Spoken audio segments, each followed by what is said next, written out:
शुक्रिया। इतनी तपती धूप के अंदर इतनी देर से इतनी बड़ी संख्या में आप लोग मेरा इंतजार कर रहे हैं। मैं आपका तहे दिल से बहुत बहुत शुक्रिया अदा करना चाहता हूं। जितने लोग इस वक्त टीवी में देख रहे हैं उन सब दर्शकों का भी मैं तहे दिल से शुक्रिया अदा करना चाहता हूं। सबको मेरा नमस्कार, सबको मेरा प्रणाम। दोस्तों, सीधा जेल से मैं आप लोगों के बीच में आ रहा हूं। आपके बीच में आके बहुत अच्छा लग रहा है। 50 दिन के बाद अभी मैं, मेरी पत्नी भगवंत मान साहब, हम लोग कनॉट प्लेस में हनुमान मंदिर में गए थे। हनुमान जी का आशीर्वाद लिया, उनके दर्शन किए। फिर शिव जी के मंदिर गए, शनि जी महाराज के पास गए, उनका सबका आशीर्वाद लिया। बजरंगबली की खूब कृपा है हमारे ऊपर, हमारी पार्टी के ऊपर, देशवासियों के ऊपर। उन्हीं की कृपा से आज अचानक मैं आप लोगों के बीच में हूं। नहीं तो किसी को उम्मीद नहीं थी कि चुनाव के बीच में मैं जेल से बाहर आ जाऊंगा, लेकिन ऊपर बजरंगबली की कृपा है, हनुमान जी की कृपा है हम लोगों के ऊपर, और चमत्कार हुआ और आज मैं आप लोगों के बीच में हूं। दोस्तों, हमारी आम आदमी पार्टी एक छोटी सी पार्टी है, 2 राज्यों के अंदर है, अभी 10 साल पुरानी पार्टी है। हमारी पार्टी को कुचलने में, खत्म करने में प्रधानमंत्री जी ने कोई कसर नहीं छोड़ी। एक साथ हमारी पार्टी के 4 टॉप के नेता जेल भेज दिए एक साथ। अरविंद केजरीवाल, मनीष सिसोदिया, संजय सिंह, सतेंद्र जैन। बड़ी बड़ी पार्टियों के अगर 4 टॉप के नेता जेल चले जाएं, पार्टी खत्म हो जाती है। आम आदमी पार्टी के 4 टॉप के नेता इन्होंने जेल भेज दिया। उन्होंने सोचा कि पार्टी खत्म हो जाएगी, लेकिन ये पार्टी नहीं है, ये एक सोच है। जितना ये खत्म करना चाहते हैं उतना ये बढ़ती जाती है, उतना ये बढ़ती जाती है। ये क्रश करना चाहते हैं प्रधानमंत्री जी आम आदमी पार्टी को। जो लोग मोदी जी से मिलने जाते हैं, वो कई लोग हमें भी जानते हैं, वो बाहर आके हमें बताते हैं कि आपके बारे में सबसे पहले मोदी जी से जो भी मिलने जाता है, सबसे पहले वो केजरीवाल की और आम आदमी पार्टी की 10 से 15 मिनट बात करते हैं। उनको कहते हैं कि आने वाले समय के अंदर आम आदमी पार्टी ही देश को भविष्य देने वाली है। वो खुद भी मानते हैं। इसीलिए वो चाहते हैं कि आज ही आम आदमी पार्टी को बढ़ने से रोका जाए, इनको कुचल दिया जाए। ये तानाशाही है। अगर उनको लगता है कि आम आदमी पार्टी आने वाले समय में बीजेपी को चैलेंज देने वाली है, आप अच्छे काम करो, आप देश को भविष्य दो। आज आपकी सरकार है केंद्र के अंदर, आप देश के लिए काम करोगे, आम आदमी पार्टी को कोई पूछेगा ही नहीं। लेकिन आप कुछ काम नहीं करो और आम आदमी पार्टी को कुचल दो, ये जनतंत्र नहीं है। ये इस देश की जनता पसंद नहीं करती। इन्होंने आम आदमी पार्टी को कुचलने में कोई कसर नहीं छोड़ी। छोटे से लोग हैं हम लोग, छोटी सी पार्टी है। 75 साल के अंदर इस कदर किसी पार्टी को और उसके नेताओं को प्रताड़ित नहीं किया गया जिस तरह से प्रधानमंत्री मोदी जी ने आम आदमी पार्टी को प्रताड़ित करने की कोशिश की है। मेरे को इन्होंने जेल भेज दिया। प्रधानमंत्री जी कह रहे हैं मैं भ्रष्टाचार से लड़ रहा हूं। देश के सबसे बड़े चोर, उचक्के और डकैतों को उन्होंने अपनी पार्टी में शामिल कर लिया। जिन लोगों को 10 दिन पहले मोदी जी कहते थे 70,000 करोड़ का इसने घोटाला कर दिया, थोड़े दिन के बाद उसी आदमी को अपनी पार्टी में शामिल करके किसी को डिप्टी सीएम बना देते हैं, किसी को मंत्री बना देते हैं और उनके सारे ईडी और सीबीआई के मामले खत्म कर देते हैं और कहते हैं मैं भ्रष्टाचार से लड़ रहा हूं। मैं मोदी जी को कहना चाहता हूं, भ्रष्टाचार से अगर लड़ाई लड़नी है तो केजरीवाल से सीखो। प्रधानमंत्री जी, भ्रष्टाचार के खिलाफ लड़ाई केजरीवाल ने लड़ी है। 2015 में जब दिल्ली में हमारी सरकार बनी थी, हमारे एक मंत्री का एक ऑडियो मेरे पास किसी ने व्हाट्सएप कर दिया। उस ऑडियो में मेरा मंत्री किसी दुकान वाले से 5 लाख रुपए मांग रहा था। किसी मीडिया वाले को नहीं पता था, विपक्ष को नहीं पता था। आप लोगों को याद होगा, मैंने अपने खुद मंत्री को सीबीआई के हवाले कर दिया, जेल भेज दिया था अपने मंत्री को। ये होती है भ्रष्टाचार के खिलाफ लड़ाई। पंजाब के अंदर मेरा एक मंत्री भ्रष्टाचार में, मेरे को पता चला कि वो पैसे मांग रहा है। वहां पे मान साहब ने उसको, किसी को भी, विपक्ष को नहीं पता था, मीडिया को नहीं पता था, हमने अपने मंत्री को उठा के जेल में भेज दिया। तुम देश के सारे चोर उचक्के डकैतों को अपनी पार्टी में शामिल कर लो और केजरीवाल को जेल भेज दो और कहो मैं भ्रष्टाचार के खिलाफ लड़ रहा हूं। तो आप भ्रष्टाचार के खिलाफ नहीं लड़ रहे प्रधानमंत्री जी। आप देशवासियों को बेवकूफ मत समझो। देश बच्चे बच्चे की जुबान के ऊपर हो रहा है कि सारे चोर चक्कों को अपनी पार्टी में शामिल करके और ईडी और सीबीआई के सारे केस उनके रफा दफा कर। केजरीवाल को क्यों गिरफ्तार किया? केजरीवाल को गिरफ्तार करके उन्होंने एक मैसेज दिया है सारे देश को कि अगर मैं केजरीवाल को गिरफ्तार कर सकता हूं तो किसी को भी गिरफ्तार कर सकता हूं। कोई केस नहीं होगा, कोई मामला नहीं होगा, तब भी मैं तुमको गिरफ्तार कर सकता हूं। एक बेहद खतरनाक मिशन चालू किया हुआ है प्रधानमंत्री जी ने, बहुत ही खतरनाक। देशवासियों को यह समझने की, अब जब मैं बोलने जा रहा हूं, समझने की जरूरत है। उस मिशन का नाम है वन नेशन वन लीडर। देश के सारे नेताओं को खत्म करना चाहते हैं मोदी जी, और इसको 2 स्तर के ऊपर इस मिशन को चला रहे हैं। जितने विपक्ष के नेता हैं उनको जेल भेजेंगे और जितने बीजेपी के नेता हैं उनको सबको निपटा देंगे, उनकी राजनीति खत्म करते जाएंगे, उनको सबको निपटाते जाएंगे। विपक्ष के अंदर आज इन्होंने मनीष सिसोदिया को जेल भेज दिया, संजय सिंह को जेल भेज दिया, सत्येंद्र जैन को जेल भेज दिया, केजरीवाल को जेल भेज दिया, हेमंत सोरेन को जेल भेज दिया, ममता दीदी के कई मंत्रियों को जेल भेज दिया, स्टालिन के कई मंत्रियों को जेल भेज दिया, केरला के सीएम के पीछे पड़े हैं। अगर ये चुनाव जीत गए, मेरे से लिखवा लो एफिडेविट के ऊपर, थोड़े दिन के बाद ममता दीदी जेल में होंगी, तेजस्वी यादव जेल में होगा, स्टालिन साहब जेल के अंदर होंगे, पिनरई विजयन जेल के अंदर होंगे, उद्धव ठाकरे जेल के अंदर होंगे, जितने विपक्ष के नेता ये सारे जेल के अंदर होंगे। अगर ये चुनाव जीत गए, इन्होंने बीजेपी का एक नेता नहीं छोड़ा। आडवाणी जी की राजनीति खत्म कर दी इन्होंने, मुरली मनोहर जोशी की राजनीति खत्म कर दी, सुमित्रा महाजन की, शिवराज सिंह चौहान जिसने मध्य प्रदेश का चुनाव जीत के दिया इन लोगों ने, शिवराज सिंह चौहान ने उसको मुख्यमंत्री ने बनाया, उसकी राजनीति खत्म कर दी।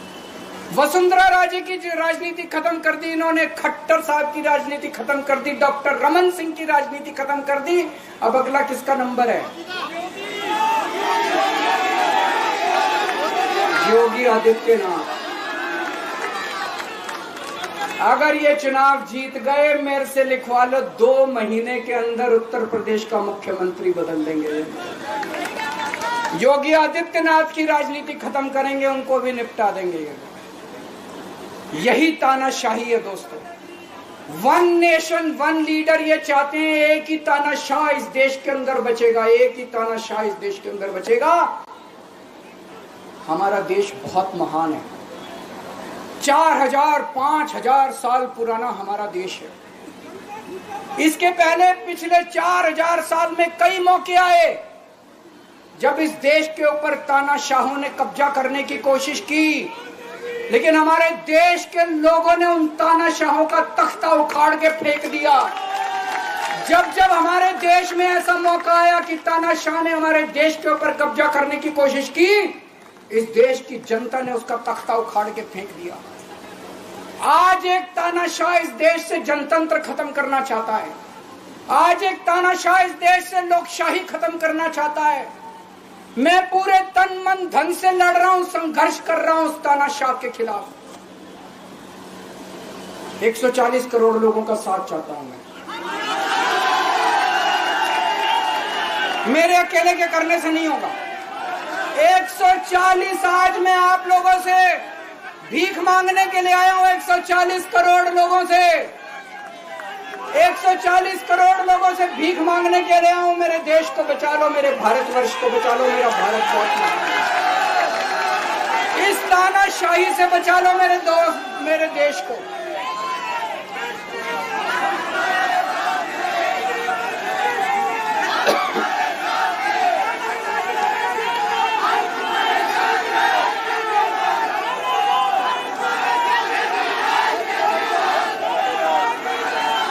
मैं सुप्रीम कोर्ट का बहुत बहुत शुक्रिया अदा करना चाहता हूं। उन्होंने 21 दिन दिए हैं, एक एक दिन में 24 घंटे हैं। मैं एक दिन में 24 में से 36 घंटे काम करूंगा, पूरे देश भर में घूमूंगा इस तानाशाही को रोकने के लिए। दोस्तों, जितनी मेरे अंदर ताकत है, मेरा सब कुछ कुर्बान है देश के लिए। मेरा तन मन धन सब कुछ कुर्बान है मेरे देश के लिए। मेरे खून का एक एक कतरा मेरे देश के लिए, मेरे शरीर का एक एक कतरा, मेरी जिंदगी का एक एक पल मेरे देश के लिए। मेरे देश को बचाने के लिए मैं पूरे देश में जाऊंगा। दोस्तों, अब एक बहुत महत्वपूर्ण बात करने जा रहा हूं, उसको ध्यान से सुनना। ये लोग इंडिया गठबंधन से पूछते हैं आपका प्रधानमंत्री कौन होगा। मैं बीजेपी से पूछता हूं आपका प्रधानमंत्री कौन होगा। आप लोग सोच रहे होंगे केजरीवाल क्या बात कर रहा है, मोदी जी होंगे। नहीं, मोदी जी अगले साल 17 सितंबर को 75 साल के हो रहे हैं। बीजेपी के अंदर मोदी जी ने 2014 में मोदी जी ने खुद ने रूल बनाया था कि बीजेपी के अंदर जो भी 75 साल का होगा उसको रिटायर कर दिया जाएगा। सबसे पहले आडवाणी जी को रिटायर किया गया, उसके बाद मुरली मनोहर जोशी जी को रिटायर किया गया, फिर सुमित्रा महाजन को रिटायर किया गया, फिर यशवंत सिन्हा को रिटायर किया गया। अब मोदी जी अगले साल 17 सितंबर को रिटायर होने वाले हैं। तो मैं बीजेपी से पूछना चाहता हूं आपका प्रधानमंत्री का दावेदार कौन है। दोस्तों, अगले साल 17 सितंबर तक अगर इनकी सरकार बनी, तो उस पर भी आऊंगा मैं। अगर इनकी सरकार बनी तो पहले अगले 2 महीने में योगी जी को निपटाएंगे ये, और उसके बाद मोदी जी के सबसे खास अमित शाह को ये प्रधानमंत्री बनाएंगे। तो मैं लोगों को, देश के लोगों को आगाह करना चाहता हूं, मोदी जी अपने लिए वोट नहीं मांग रहे। मोदी जी अमित शाह को प्रधानमंत्री बनाने के लिए वोट मांग रहे हैं। मैं पूछना चाहता हूं मोदी जी से और अमित शाह जी से, ये मोदी की गारंटी पूरी कौन करेगा? क्या अमित शाह मोदी की गारंटी पूरी करेंगे? जब आप अगर जो वैसे तो मेरे को लगता है मैं भी आऊंगा उसके ऊपर, मुझे नहीं लगता इनकी सरकार बन रही है, लेकिन जो बीजेपी को वोट देने जाएं वो ये सोच के जाना कि आप मोदी जी के नाम पे वोट नहीं दे रहे, आप अमित शाह के नाम पे वोट दे रहे।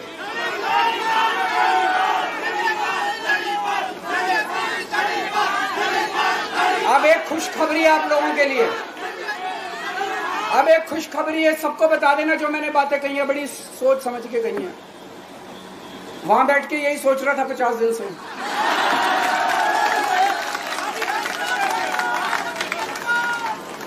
दोस्तों, पूरे देश के मेरे को बाहर निकले हुए 20 घंटे हो गए। इन 20 घंटों के अंदर भी मैंने रात भर में जनता से बात कर रहा था, लोगों से फोन कर रहा था।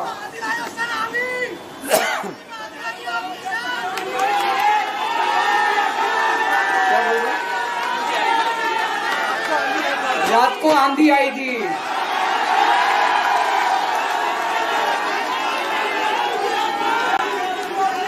पिछले 20 घंटे में मैंने जो बातचीत करी है, कई बड़े बड़े एक्सपर्ट से बात की, चुनाव विश्लेषकों से बात की, सेफोलॉजिस्ट से बात की, जनता से बात की, फोन पे लोगों से। मेरा अपना आकलन है कि 4 जून के बाद इनकी सरकार नहीं बन रही, मोदी सरकार नहीं बन रही। दोस्तों, अगर मैं गलत हूं तो मेरे को बताना। हरियाणा में इनकी सीट कम हो रही है, राजस्थान में कम हो रही है, कर्नाटक में कम हो रही है, दिल्ली में कम हो रही है, बिहार में कम हो रही है, महाराष्ट्र में कम हो रही है, कर्नाटक में कम हो रही है, बंगाल में कम हो रही है, झारखंड में कम हो रही है। बढ़ कहां रही है? यूपी में कम हो रही है, बढ़ कहां रही है? बड़े एक भी जगह इनकी सीटें नहीं बढ़ रही हैं। मेरा अपना मानना है, और सट्टा बाजार में भी जो चल रहा है, इनकी 220 से 230 के बीच में सीट आ रही है, उससे ज्यादा सीट नहीं आ रही। मोदी सरकार नहीं बन रही है, केंद्र में इंडिया गठबंधन की सरकार बन रही है। आम आदमी पार्टी उस सरकार का हिस्सा होगी। दिल्ली को पूर्ण राज्य दिलाएंगे। दिल्ली का एलजी लोगों का एलजी होगा, दिल्ली का एलजी दिल्ली वालों का एलजी होगा। गुजरात से आया हुआ है अभी, दिल्ली के लोगों का एलजी होगा, दिल्ली के लोगों का विकास होगा। एक और पॉइंट है, जब मैं जेल के अंदर था तो कुछ लोगों ने यह मुद्दा उठाया, केजरीवाल सीएम पद से इस्तीफा क्यों नहीं देता।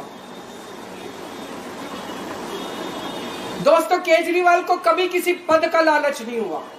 मैं आप मंत्री, मुख्यमंत्री, प्रधानमंत्री ये सब बनने नहीं आया। इनकम टैक्स में कमिश्नर की नौकरी करता था। कमिश्नर की नौकरी छोड़ के दिल्ली की झुग्गियों के अंदर 1 नहीं, 2 नहीं, 3 नहीं, 10 साल तक मैंने दिल्ली की झुग्गियों के अंदर काम किया है, सुंदर नगरी और नंद नगरी की झुग्गियों के अंदर। इनकम टैक्स कमिश्नर की नौकरी छोड़ के जब मेरे को दिल्ली की जनता ने पहली बार सीएम बनाया, असूलों के ऊपर 49 दिन के अंदर सीएम पद से इस्तीफा दे दिया था। एक चपरासी की नौकरी कोई नहीं छोड़ता। सीएम बनने के लिए लोग अपना दायां हाथ कटाने के लिए तैयार होते हैं। मैंने खुद से अपने आप सीएम की कुर्सी को लात मार दी थी 49 दिन के अंदर। मेरे लिए सीएम पद इंपॉर्टेंट नहीं है। आज मैंने सीएम पद से इस्तीफा क्यों नहीं दिया जेल जाने के बाद? दोस्तों, पिछले 75 साल में भारतवर्ष में इतने राज्यों के चुनाव हुए, इतने राज्यों के चुनाव हुए, दिल्ली के अंदर सबसे ऐतिहासिक बहुमत से आम आदमी पार्टी जीती। 55-56% वोट, एक बार 67 सीट, एक बार 62 सीट। इतने भारी बहुमत से आज तक कोई राज्य की सरकार 75 साल में नहीं जीती। इतने भारी बहुमत से जीतने के बावजूद झूठा केस, अब उनको पता है वो हमें हरा नहीं सकते दिल्ली के अंदर। उन्हें पता है अगले 20 साल तक दिल्ली में आम आदमी पार्टी को कोई नहीं हरा सकता। तो उन्होंने एक षड्यंत्र रचा, राजनीतिक षड्यंत्र रचा। केजरीवाल को झूठे केस में जेल भेज दो, केजरीवाल को इस्तीफा देना पड़ेगा, केजरीवाल की सरकार गिर जाएगी। उन्होंने ये षड्यंत्र रचा। मैंने कहा मैं भी इस्तीफा नहीं दूंगा। तुम अगर जनतंत्र को जेल में कैद करोगे तो जनतंत्र जेल से चला के दिखाएंगे। दोस्तों, सरकार भी जेल से चला के दिखाएंगे। कतई इस्तीफा, तुम्हारे ट्रैप में फंसने वाले नहीं हम। ये अगर हेमंत सोरेन साहब को भी इस्तीफा नहीं देना चाहिए था, जेल से सरकार चलानी चाहिए। अगर हमने इस्तीफा दे दिया, ये तो बड़ा अच्छा इनके लिए। जिस राज्य के अंदर ये चुनाव हारेंगे उसके मुख्यमंत्री को पकड़ के जेल में डाल दो, सरकार गिरा दो। उसके मुख्यमंत्री को पकड़ के जेल में डाल दो, सरकार। आज मैं अगर दिल्ली की जेल के अंदर रह के दिल्ली की जेल से इस्तीफा नहीं दे रहा, वो इस तानाशाही के खिलाफ संघर्ष कर रहा हूं, इसको समझ लेना। केजरीवाल को किसी पद का लालच नहीं है। सीएम तो 100 सीएम की कुर्सी देश के नाम कुर्बान है। मुझे पता चला